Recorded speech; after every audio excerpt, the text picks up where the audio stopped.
And so official welcome to everyone. We are the Collaborative for Advancing Health Equity and Out of School Time, who has taken the lead on pulling this amazing webinar together.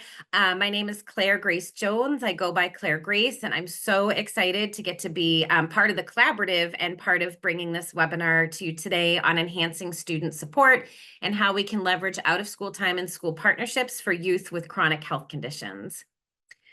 The Collaborative for Advancing Health Equity and Out of School Time is a partnership between Education Development Center and the National After School Association, and we could not do this work without our funder and partners at the Center for Disease Control and Prevention.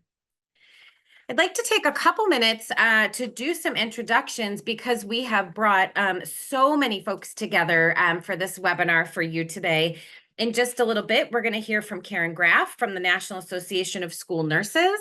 We'll hear from Dr. Buccino from the American Academy of Pediatrics Council on School Health. I also want to welcome Heidi Milby, who's from the National Association of Chronic Disease Directors. She's on the webinar with us today, and she's going to be sharing some thoughts and resources in the chat. But I wanted to invite her now to just kind of come on video and come off mute and say a quick hello so you all can put a face with her comments in the chat as we go on.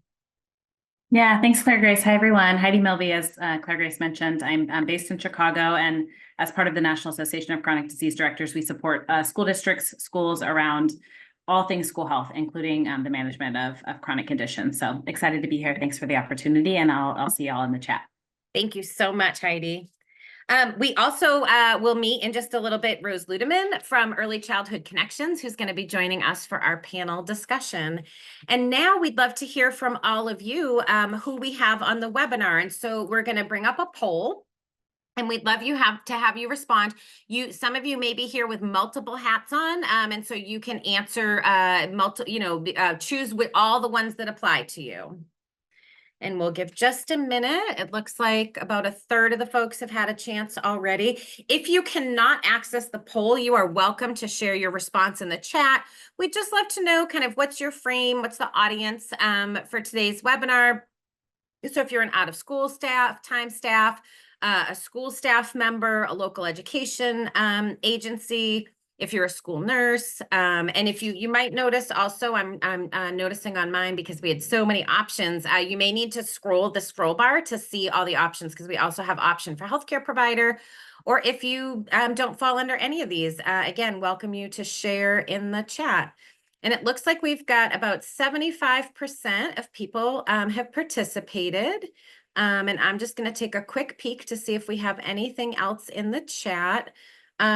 So Anna, I think we could go ahead and share the results of the poll. Thank you. Okay, great. So we've got some OST providers, we've got some school staff, some LEAs, our state after school network and after school association, and some school nurses. Thank you so much. Great. I think we could stop sharing. Whoops. And I want to make sure that I think I covered everybody here. We brought so many people together for this webinar. I'm so excited. I just want to make sure we're not leaving anybody out. Just a brief look at today's agenda. Our objectives today are really just to increase awareness of how out-of-school time programs can partner with school health staff to support youth with chronic health conditions. We want to share with you some examples from the field on how you can build relationships to enhance warm handoffs and collaboration, increase student support and safety. And we want to make sure that you have access to tools and resources so that you can create your own processes to share information with the student's care team, which includes schools, parents, and other healthcare providers and the student themselves. And so we're going to spend a few minutes setting the stage. My colleague Bianca is going to speak to that next. And then we'll hear from Karen from the National Association of School Nurses. We'll hear then from Dr. Buccino from the American Academy of Pediatrics Council on School Health. And then Karen and Dr. Buccino together will be presenting a brief case study so you can kind of see how all the pieces of what they're going to present about fit together. Then we are so excited to have a panel discussion that will be both from those frames of school nursing and healthcare provider, as well as bringing in an out-of-school time provider to have a panel discussion that we can all engage with and be part of.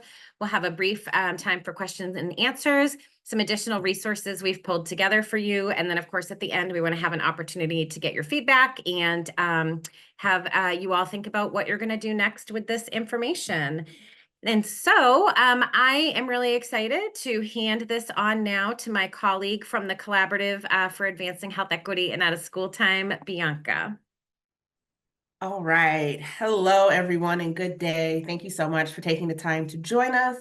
As Claire Grace said, my name is Bianca Reed, and I will be setting the foundation for our session today. And I would really like for us to start with this simple yet impactful quote. Children who have or are at risk for chronic physical development or emotional condition and need health and related services beyond what children in general typically need. And this is how we identify children and youth with special health care needs, or CYSHCN. And so as we move on with our session today, we're really going to talk about a couple of different things. We're going to talk about the size and scope of our population that we're supporting, health equity considerations, and of course, creating a shared vision. Now, when we talk about the size and the scope of the population, it's really important that we understand the big numbers. And the numbers that we see is that 40% of school-aged children and adolescents have at least one chronic health condition, such as asthma, obesity, or any other physical condition or behavior or learning challenges. And so when we talk about the healthcare needs of children with chronic conditions and illnesses, it's important to remember that this work can sometimes be complex and continuous, yet it includes both daily management and addressing potential emergencies. And this is why we want to come together and make sure we have resources and support so that we can enhance the daily lives of our young people with chronic health conditions. Now, moving forward and talking about health equity, I want to take some time to go over the National Survey of Children's Health. Now, this is a survey that provides rich data on multiple and interesting aspects of children's lives, including their physical and mental health, access to quality health care, the child's family, neighborhood, school, and social context. So really focusing on the daily lives that that young people experience, whether it's through, whether it's where they live, work, or play. This is the survey that really addresses all of this. And so this weighted data that we're looking at focuses on children ages 0 to 17. And as I mentioned, the topics range from the well-being of young people, including their medical home, family interactions, things of that nature. And from this survey, families indicated the following: that they're living in low-income households in unsafe neighborhoods, that we see a lot of young people's care systems are further away from where they live, services do not adequately meet their child's physical or developmental needs, and that there's also increased isolation and loss of traditional family support that has led to parental unemployment or limited employment options to care for their child. And again, this is a self-reported data that we are looking at. And so when we take all of this into consideration, we want to be mindful that eliminating the factors that inhibit children from thriving and from having a fair and just opportunity to be healthy as possible is necessary for achieving health equity for our young people with chronic conditions. And so now when we want to look at taking the time to review the children in OST, looking at OST by the numbers. When we talk about OST, as a friendly reminder for everyone here, OST is a supervised program that young people regularly attend when school is not in session. Now, this could be before or after school programs. Typically, they are held on the school's campuses, but sometimes they're not. And these facilities focus on whether it's academic enrichment, safe childcare, specialty programs, or any array of activities to be quite honest. And we typically see this in our 21st century learning centers, Boys and Girls Clubs, YMCAs, things of that nature. And so when we look at the slide here, it's important to remember that there are children from all backgrounds participating in out-of-school time.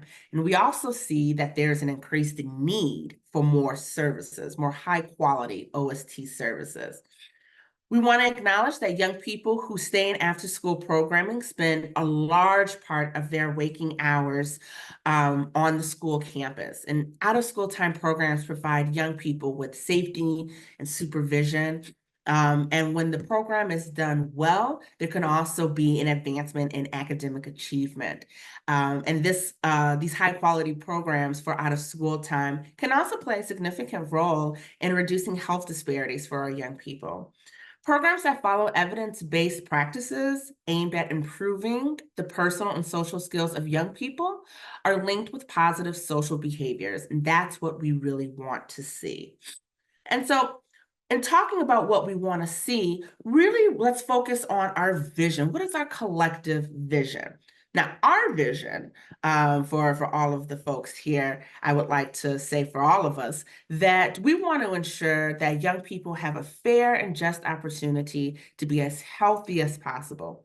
For youth in out-of-school time with at least one chronic condition, we envision an environment where all young people have access to the skills, resources, and supports and services they need to remain healthy and to thrive.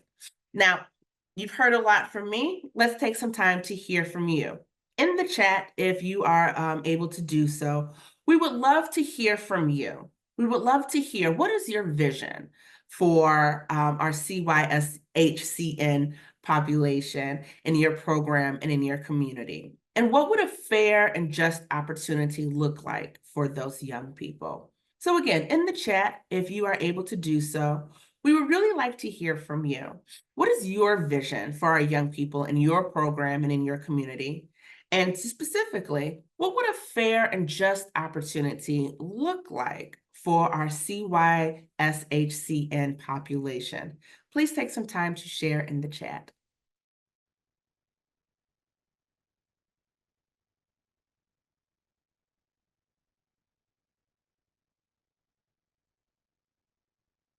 And yes, from what I see in the chat, content will be shared after the training.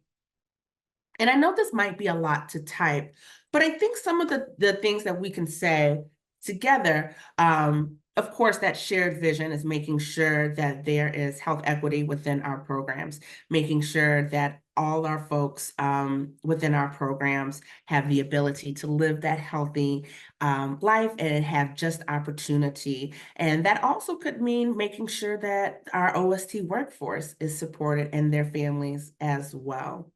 So as you all take some time to really think about what this vision looks like for you and for your OST program, I'm going to make sure that I'm going to move forward in talking about coordination, because although we may have some amazing ideas and thoughts of what we want to do, we also want to remember the how. And that how goes into the coordination being key.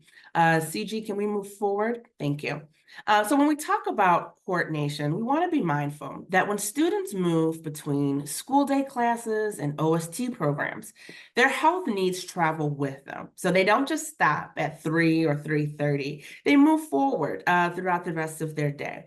So we want to be mindful that coordination and communication across the home, school, and the OST setting provides an opportunity and a continuality for care. To best service the students with chronic health conditions, a multifaceted approach involves supportive adults, and that includes family, OST workforce, and school staff. And this is why, we are very excited for our session today, because that is who is on our session today. We have folks from all fields of school health taking the time for us to discuss how can we better leverage and support out-of-school time providers and school partnerships to support our young people with chronic health conditions. And so I'm going to transition us to talk to Karen Graff from the National Association of School Nurses to tell us a little bit more about what school nurses are doing and how we can support the work of OST programs. So I will turn it over to Karen. Thank you very much for that great overall look at out of school time and what the focus and vision is. So National Association of School Nurses is the only specialty nursing organization that represents school nurses that are working across the country and actually around the globe, as we serve more than 50 million children who attend school each day. Our headquarters are located in Silver Springs, Maryland, but we have staff that work remotely across the United States, and we collaborate extensively with our school nurse leaders and exemplars across the globe. Again, my name is Karen Graff, and I'm currently employed as the National Association of School Nurses Nursing Education and Practice Specialist. My background is 35 years in nursing, with the last 22 years being in school nursing and public health school nursing administration. I also have a son who is medically complex and has Down syndrome, which will be relevant to our later discussion, as I also have that personal lived experience. So the National Association's North Star is the health and academic success of our students. Next slide, please. NASN again represents more than 120,000 school nurses. We have state school nurse organizations and affiliates across the country. And also, for your information, 39 of our states have state school nurse consultants. I give you this information because that can be a great connection as you're looking towards coordinating care. In our professional development, we include one-on-one support, online face-to-face education, communities of practice, clinical practice guidelines, implementation of toolkits, education briefs, white papers, and position statements. And position statements, one of these, which is significant to our conversation today, is school-sponsored before and after school programs. Next slide, please. In school nursing, several frameworks are used, and it's important to know that we follow these as foundations because they guide our practice. What is the foundation and evidence base? So on the left, you see the whole school, whole child, whole community, or WISC model. In the center, you have the 10 public health tenets of public health, and to the right is the school nursing practice framework. These all help to support our mission and vision. And in the lower left is the 3 tiers of the multi-tiered systems of support. This is traditionally an educational framework, but we use it in nursing as well. Next slide, please. So school nurse-led care coordination is a key principle of the school nursing practice framework.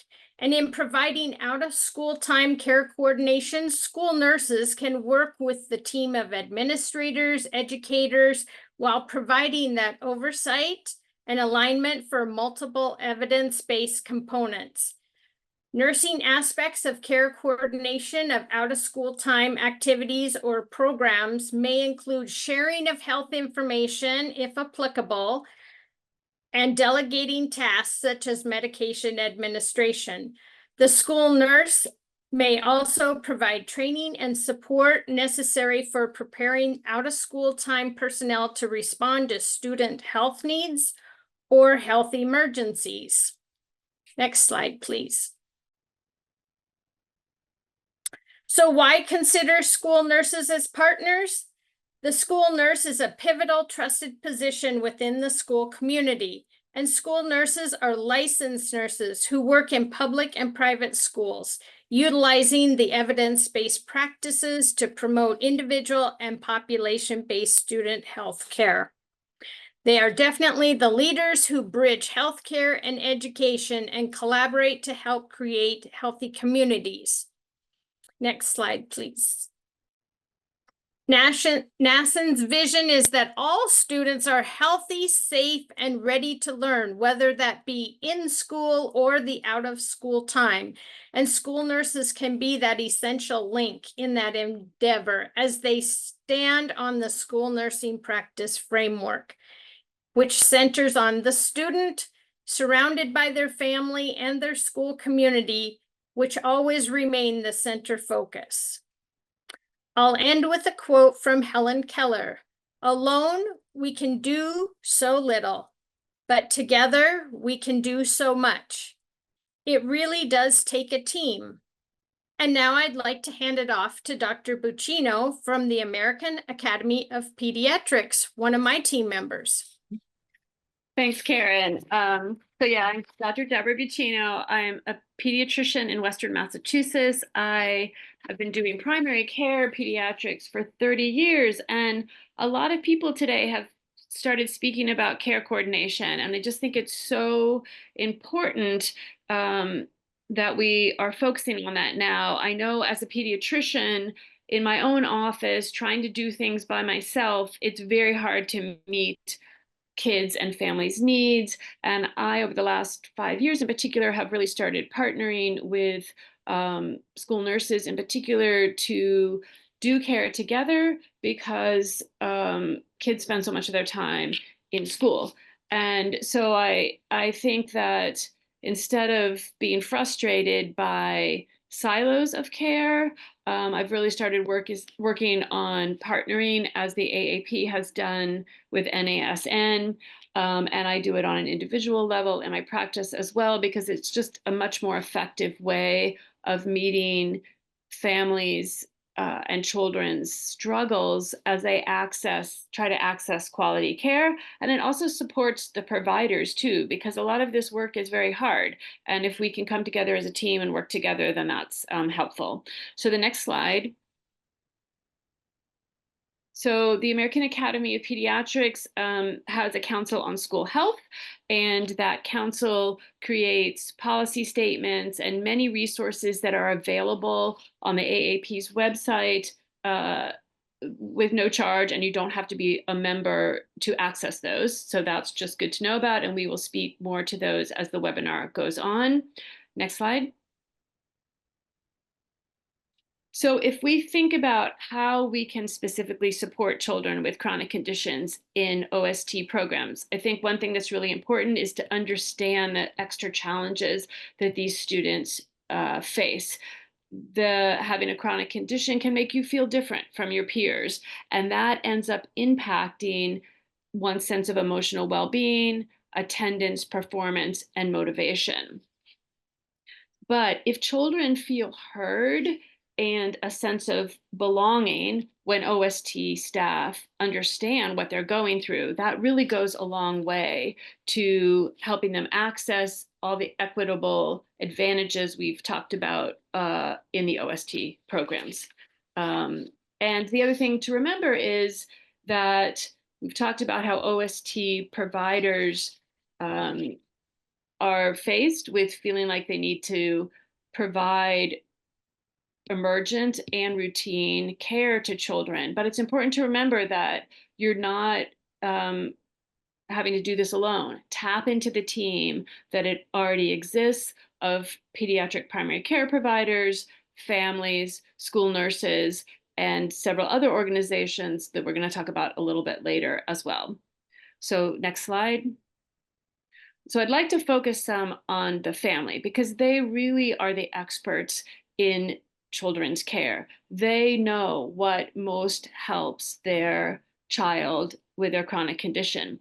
And if we pay attention to these aspects, then this leads to improved aspects of all factors of the OST program, because families will feel more satisfied if they feel like there's effective communication and the health status of their children is being met. So how do we do this? We build family trust by actively listening to them, honoring their strengths and their culture and their knowledge, using shared decision making, and ensuring that communication is informed that families can easily understand, including the language they prefer to communicate in. Next slide. So when we partner across organizations, it's important to respect the challenges that each organization is going to face. For instance, when I'm partnering with schools, I'm really trying to understand what their educational and health system supports look like and the challenges they face, so that I'm not just coming in and saying, do this, do that. I think those are very important aspects of things. And also, we can build relationships by doing common projects together and having common goals. Next slide. And some of those kinds of projects that we can do together are including OST staff in school health advisory councils, keeping OST staff informed of school health policies, and also coordinating training and partnering training with OST providers and school or community pediatric resources. So the next slide. So I'm just going to highlight one of the core web sites that the American Academy of Pediatrics has on chronic conditions. And if you click any of these examples, these are just a few of them that are listed on the web page, like asthma. If you click on this disease process, it gives you links to tools such as medication orders, asthma action plans, things like toolkits to obtain stock medications that you may want to have on hand at your programs, such as inhalers or EpiPens, or even now, the new up and coming Epi nasal spray. So this is a really useful resource to know about, which will be included in the resources at the end of the webinar. And so now Karen and I are going to partner to discuss a case and show you what it can look like caring for a child with a chronic condition in an OST program. So we have Susan, a 9-year-old with asthma, who is attending an after-school program. The first step is to make sure children with chronic conditions are identified. So it's important to have an intake form that includes medical history and medications the child may need. And again, it's important to remember that the OST providers are part of a team. So one part of that team is the pediatrician. And as a pediatrician, I know that at every annual physical I do on a child with asthma, I create, and most pediatricians do this, pediatric providers do this, create an asthma action plan. I think the next slide actually has an example of what that looks like. Claire Glaze, do we have the next slide that has that example? Oh, no. Well, here, it's small. But anyway, this is a picture of it, and we've got some resources. So you can see it. I'll just highlight a couple things, and then Claire Grace, we will go back to the case picture while we discuss the case. But basically, the asthma action plan has things like, what are the symptoms that may occur for the child? What are the triggers that may trigger asthma symptoms? And when do they need to use what different kinds of medication? And I'll just jump in and say it would be a great idea if, when the child is at their yearly exam or checking in with their pulmonologist regarding their asthma action plan, or from their pediatrician, that they get multiple copies. As we're talking about out of school time, that may be an after school program, that may be one that's located within a school, it may be located at a YMCA, YWCA, the Boys and Girls Club. You also may have church or religious affiliations where students spend time. All of these different places will need to know how to care for your child. So having multiple copies of this, or being able to download it from your electronic health record, is very helpful for those folks to have the same plan of care for each individual. Yeah, that's great. And I think the other point is that there's this asthma action plan, but if you think about other disease processes like diabetes and seizures, there's very similar action plans like this that some of the resources the webinar is going to share have links to forms you can use for these other diseases as well. I just want to mention too, as a mom and a school nurse, I talked about that my son has Down syndrome and has complex healthcare needs. I ended up making a binder for the school that had all kinds of information about my son, little idiosyncrasies about when he's not feeling good. He does have a high pain tolerance, so he'll never complain about anything. So if you ask him if he's hurt or he's not feeling very good, of course, he's going to say no. He had many hospitalizations and does not want to go back to the hospital. So just knowing those little tips about each individual child are super important. And then along with that binder, I also provided 4 or 5 little 2-prong folders that had also some copies, maybe one for a teacher's subfolder, the librarian, anybody who was going on a field trip could just grab that and take that with them. It definitely makes it easy to make sure that everybody is covered and again, has that same information for the child that you're caring for. Yeah, and then Karen, we also, as an OST provider, they'll probably need medication orders. Did you want to speak to that?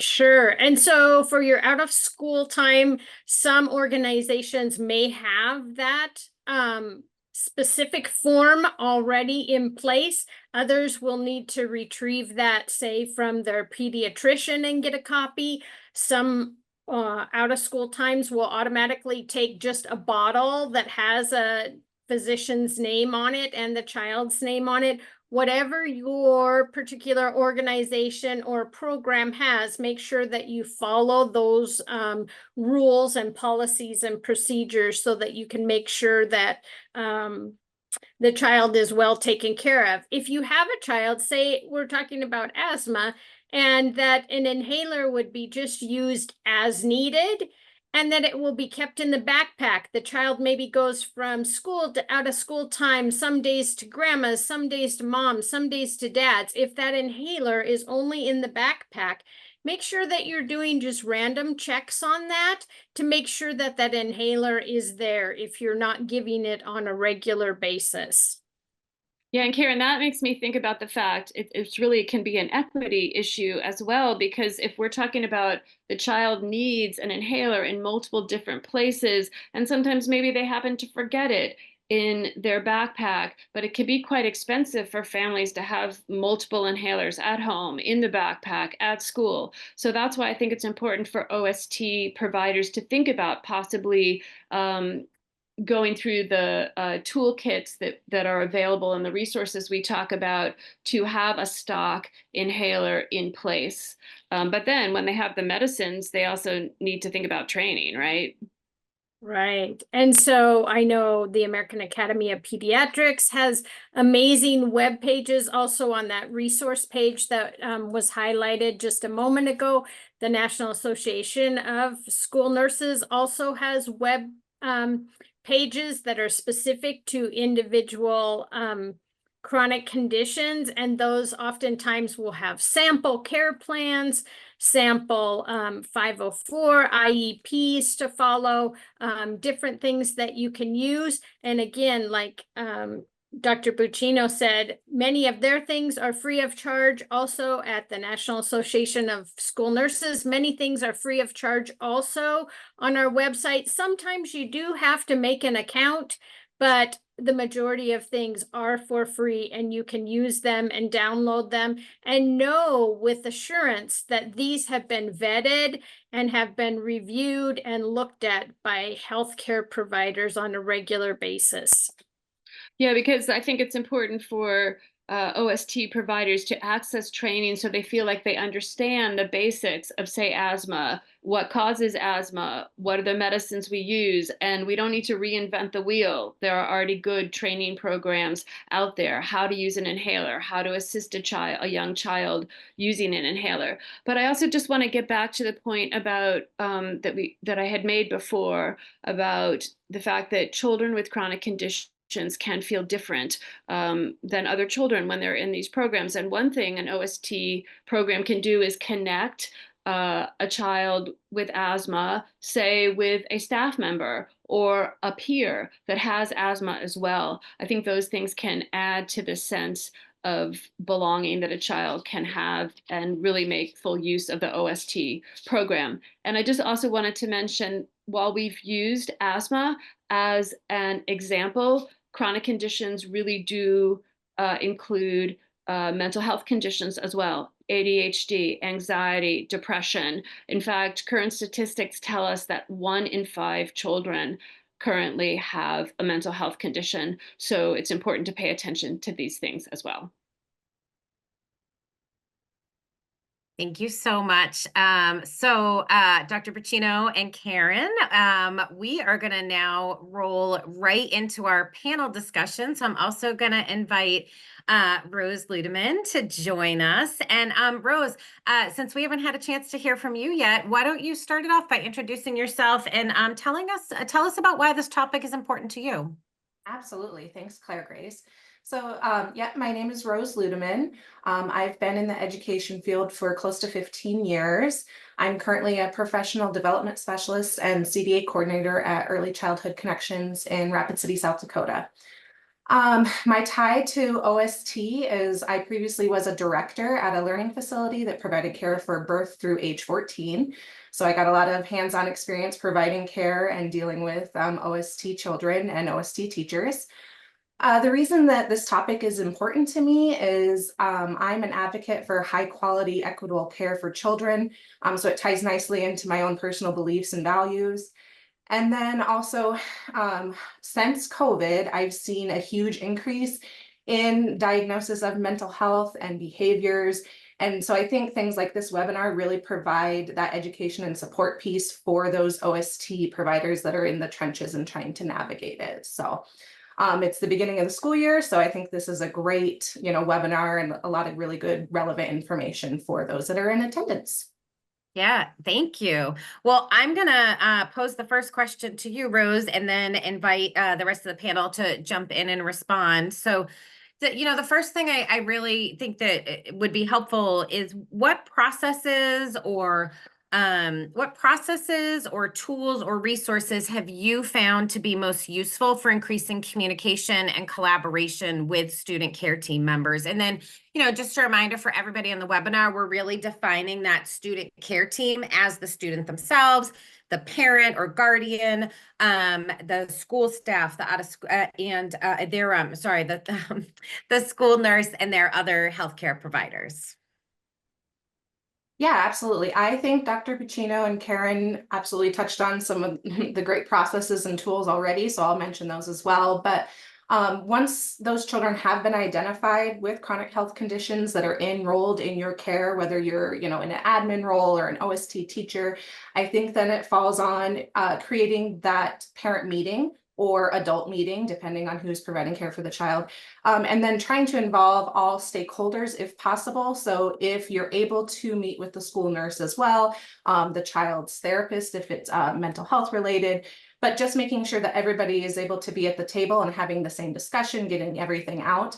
I know this can be really difficult to coordinate schedules with all parties. So if that's not possible, making sure that that child's adult brings with them all of the necessary information. So whatever that action plan is, maybe an ROI so that the child's therapist and you as the OST provider can have those conversations back and forth about what they're working on or any scaffolding that you can do. But having that meeting and then going from there, building, I think it was Karen mentioned a binder. I did that for every child that was in our program that had chronic health conditions. I think that it's really necessary given how the OST field is right now. There's high staff turnover. So just because you relayed information to one staff, they might not be there the following week. So making sure that you have some sort of resource for all of the teachers that will be working with that child that they can go back to, and then also making it portable. So we know school age programs like to do a lot of field trips, especially if it's over the summer. So having some sort of binder or material that gets to follow and accompany that child wherever they go. And then, excuse me, finding out the family's preferred communication technique. So we live in, the realm of technology. So are they preferring text? Do they prefer a phone call, email? We utilized an app called Brightwheel, which we provided care from birth to age 14. So it's more common in the early childhood, but I know in the schools they use like Class Dojo. So if your OST program has the ability to utilize some sort of communication app, I highly recommend it, because the feedback we got from parents was that they loved having that immediate ability to reach out to the OST provider and vice versa. So I think it was Karen mentioned, sometimes the child is not able to advocate for themselves.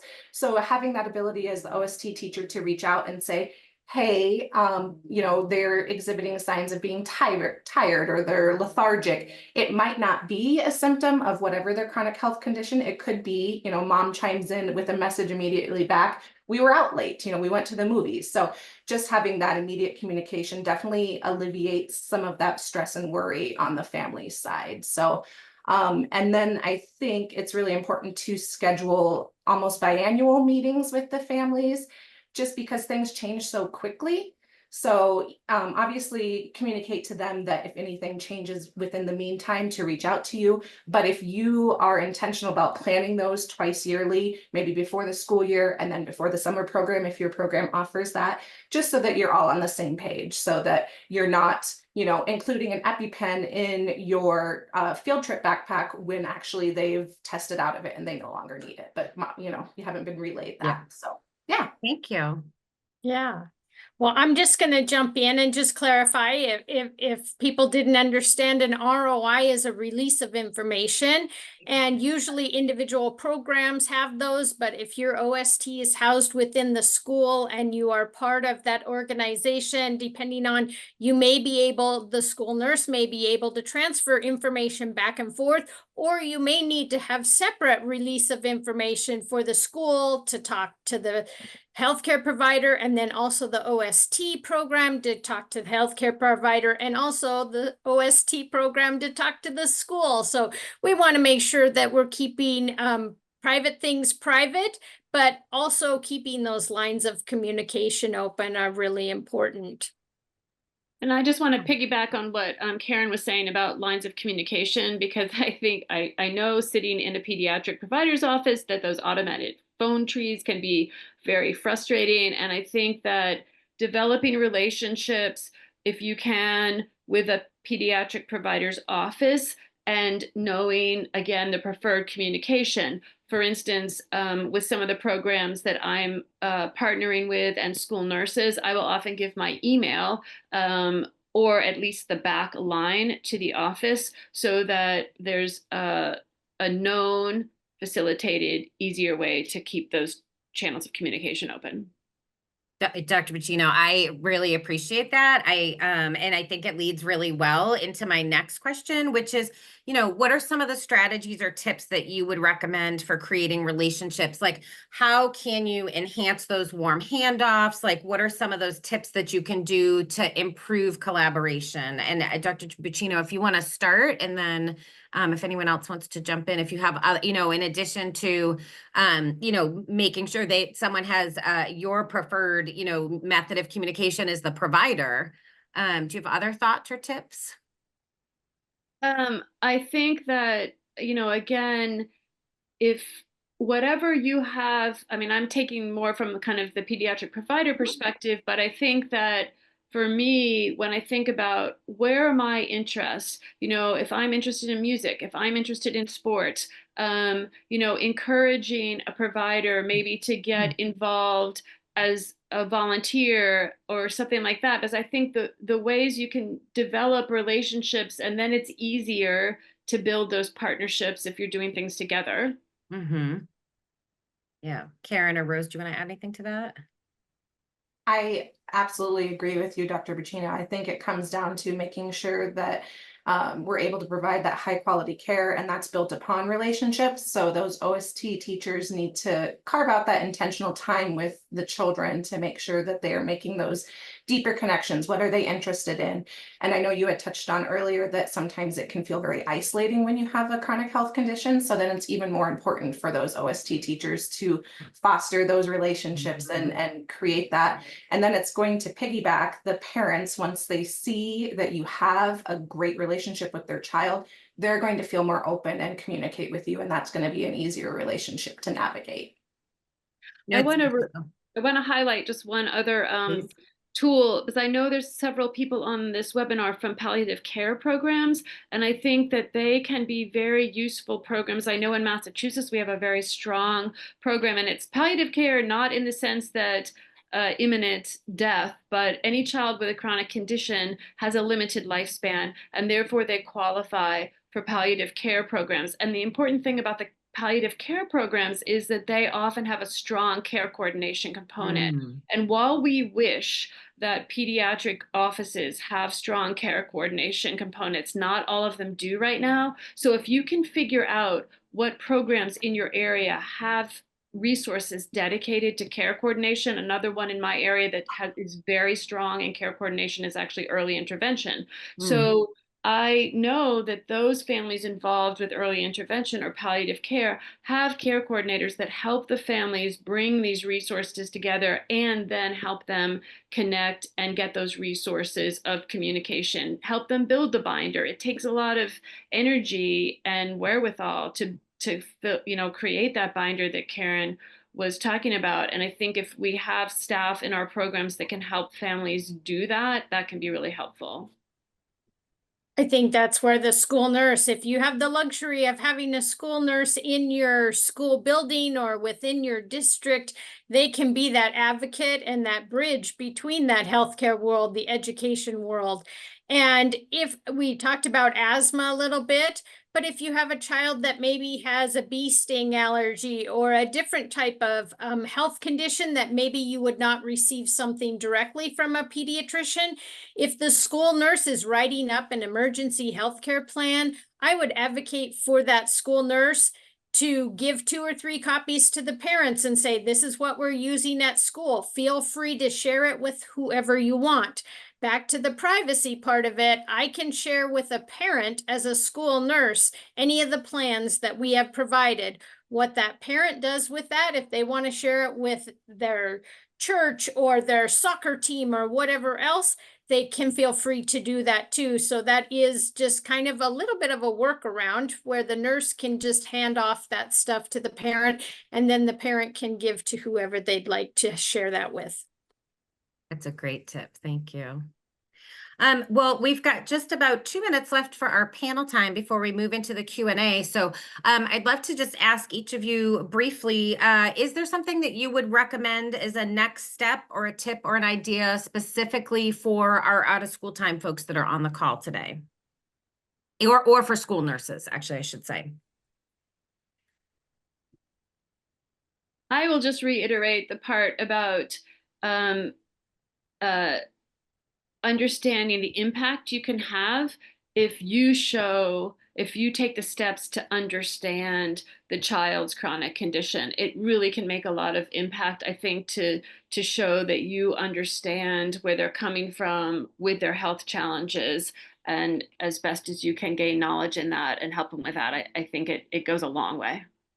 Thank you. And I want to bring us back to some of those frameworks where the school community, the family, and the student are the very center. And of course, the parents are definitely the experts in their own child. And so just having that listening ear for our school nurses to be able to listen well to parents, and then also communicate well between the parents and the pediatrician or whoever you're working with in out of school time as well. Making sure that we're looking again at, we want the best for our students, and that's where our focus should be. Rose, any last thoughts? Yeah, speaking to those OST providers and admin, I think the next step for them is just to engage in some self-reflection and see what your facility currently implements, what are your areas of strengths, and what are your areas where you could grow after, listening to the great material today. Taking that forward and making sure that you're providing the highest quality, equitable care you can for the children. Thank you. Well, we've got a few questions that have come up in the chat. I'm going to try to scroll back a little bit to make sure we're not missing anything. And then Kate is going to also help me see if I've got everything. So we do have someone that's exactly agreeing about, the release of information. And I know we had all talked when we were meeting originally also about just the consent process and explaining to a parent, especially, what this consent is, what they're giving permission for, how it's going to work, how you can utilize it to have folks communicate with each other. But that's really the key, especially because pediatricians and school nurses fall under different, federal laws and policies. You got, acronym soup in the comments here between HIPAA and FERPA, which, are related to healthcare privacy and privacy in the educational setting. And so thank you for that. Sandy says, what I'm not hearing in this conversation is the difficulty of working around different state and district level policies that don't define who's responsible for delegation of medications and other care plans, such as seizure plans.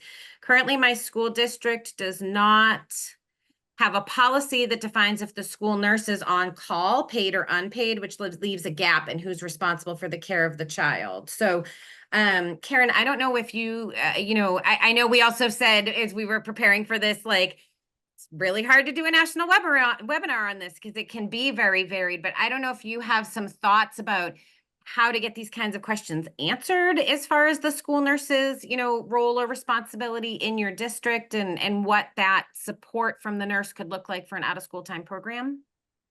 Sure. So a couple of options at that, again, speaking from the national level, if you're looking to your state organizations, it would be your state school nurse organization. It could be the state school nurse consultant. It might be your Department of Health or your Department of Education that also has some health advocacy people. And then also every state in the nation has a board of nursing. So if there's questions about delegation, I always like to point people towards that, whether it's a nurse or it's an out of school time. What you can and can't do is definitely defined in your scope of practice, and it's different in every state, unfortunately. So it's very specific to the local control. And we also had a comment about the example that you gave about trying to sort of help navigate a child that might have medication that goes between the after-school program and the school program and the after-school program. And someone chimed in the chat, understanding that medication administration is also about, the education agency's policies. There are state laws in many places that define whether the child can have access to that or not. And so do you have, again, any suggestions for how someone could best navigate getting themselves educated as an out-of-school time provider on what's allowed, and then how to collaborate to make sure that the child has access to their needed medication in the out-of-school time program? Yeah, again, that's going to be very specific, and where your out of school program is held. Is it within the same building? Is it paid? Are the workers there paid through the school district, or is it a separate entity of itself that's just located on the school property? All of these things are very distinct and have different answers to them. So again, I guess I would say, as in the case of the student with asthma, if the inhaler is going in the backpack because of a financial situation, just maintaining that it's going in the backpack from school, that somebody's checking it, and then when you get to out of school time, that somebody is checking it there, just making sure of that. Now, whether you hand off a pill bottle from the school nurse to an out of school time, again, that would be very specific to the state, and there would need to be some definite looking at the policies, procedures, scope of practice, and would that be a nurse providing medication? And so definitely, again, a state-specific situation for those answers. Well, thank you. I just want to thank our panel so much for, and our presenters for all of this. If we had any questions that we didn't get to, or you shared a question on your registration and it was maybe a little bit narrow for our scope today, or we didn't have a chance to get to it, we will take a look through those and try to share as many responses as possible in our follow-up communication also. But now I want to hand it over to Bianca to bring us to a closing. Thank you. All right. Thank you so much to our esteemed panelists. We greatly appreciate your feedback. And we also appreciate the very thoughtful and detailed questions and comments in the chat section. As we have mentioned before, we have a plethora of resources that are available, including within our Google Drive, which a link shall be provided in the chat. Great resources that are easily downloadable, whether they are one-pagers, tip sheets, or previous recordings. And we do have a specialized resource document that is available that is specifically made for this session today. Next, we just want to acknowledge that you can connect with us on our the NAA website, excuse me, or reach out to us at healthequityost@edc.org. Here on this page, you're able to find all of the great things that we have in store. And then last but not least, this is where your feedback and your thoughts really help us out. So as you can see listed here, we have an OST feedback poll where we can really learn more from you. And so this is where, we do that quality improvement. And so if you have the opportunity, please fill out the poll that you have listed in front of you. As previously mentioned, there are there are only a few questions, so it may require you to scroll down, actually only 2 questions. So please feel free to scroll down, answer both questions. Again, we are only as successful when we hear back from you. So thank you so much for taking the time to participate in this poll. So far, we have about 30% of folks who have participated. So again, if we can continue to get those numbers up, we would greatly appreciate your feedback. So again, about 45% of you all have filled in the poll. Would love to get more than 50% because that means it's weighted. And again, really appreciate your feedback as you continue that poll. All right, we're getting close to 60%. I love to hear it. And then as we move forward, as you all continue to finish the poll here, again, just a quick commitment to action, things that I want you all to think about that could really impact the quality of your programming. Think about some things that you can commit to, not only for today, but what can you do tomorrow, next week, or maybe even next month? That commitment to action is imperative to the work that we do. And we hope that you are able to utilize the resources that we have shared, not only in the chat, but throughout our session today to really continue to elevate your programs. And on that note, again, we want to give a huge thank you to our esteemed panelists and all of the partnership that we have had for our session today. My name is Bianca Reed, and on behalf of Claire Grace and Kay Goddard and the CAHE OST, or CAHE as we like to call it. Thank you all so much for your time, and we hope to hear and connect with you again in the future. Have a great rest of your day.